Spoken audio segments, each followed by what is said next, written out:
لسه مخلص فيلم البحث عن منفذ لخروج السيد رامبو، والصراحه الفيلم ده عجيب. طبعا بطوله عصام عمر اللي قايم بدور حسن، واسماء اللي قايمه بدورها راكين سعد، واحمد بهاء اللي قايم بدور كارم، وسما ابراهيم اللي قايمه بدور ام حسن، وطبعا الكلب رامبو.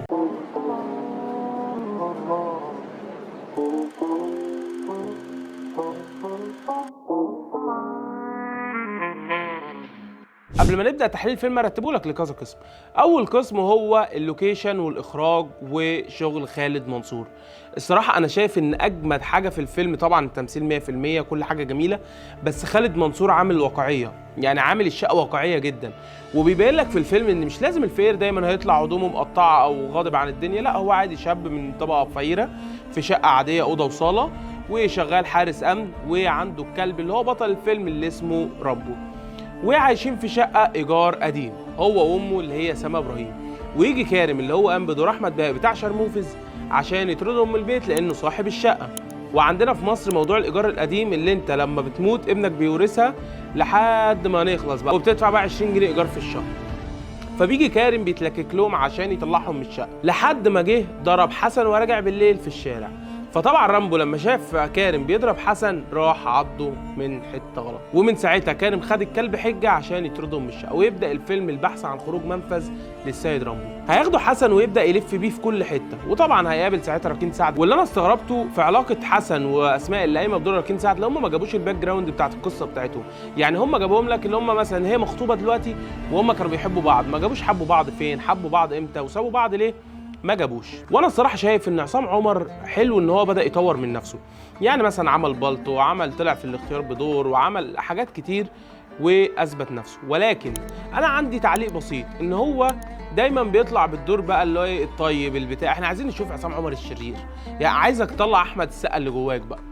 ولكن الصراحه تمثيله كان 100%. وطبعا سما ابراهيم مع قله مشاهدها، ولكن كانت طبعا عامله دورها، واحنا شايفين اشهر اعمالها موضوع عائلي. انما بقى راكين سعد اللي قامت بدور اسماء، الصراحه انا كنت مستغربها، هدوء على توتر، يعني معيشنا في حاله كده غريبه. وده برضو كان في حاله التصوير دايما ليلي، انوار غامقه، معيشك في حاله رعب وقلق طول الفيلم، وده اللي ابدع فيه طبعا خالد منصور.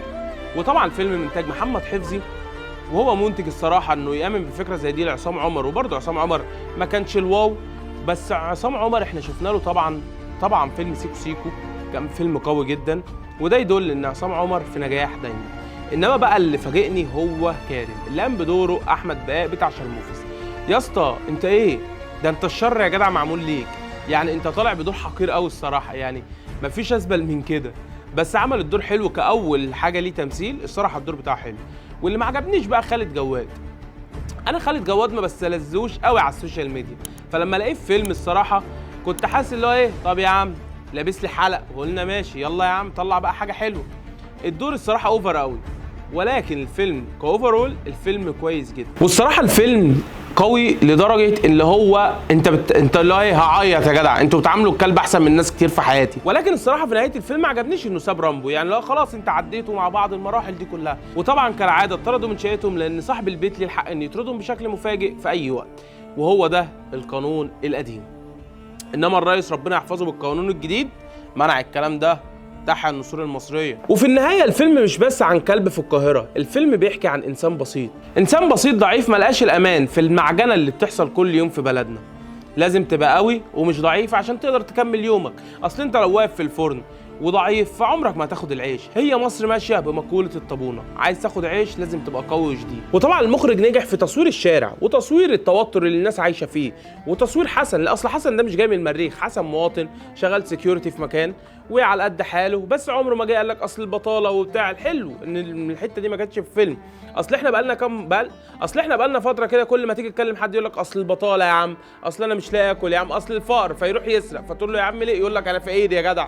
ونيجي بقى لسؤال الحلقه، لو انت كنت مكان حسن كنت هتسيب رامبو وتسيبه خلاص بقى يروح لكريم يقتله ويخلص وينجي بنفسه، ولا كنت هتكمل معاه بقيه المشوار؟ وكمان لو انت مستاجر شقه ايجار قديم، هل هتسيب صاحب الشقه يدوس على وشك، ولا هتتني تحمي حقك لحد ما تاخد حقك كامل؟ ولو وصلت معايا لحد هنا ما تنساش تعمل لايك وكومنت، وتقول لي اول مره شفت الفيلم امتى، وهل انت مستاجر ايجار قديم ولا جديد يا معلم.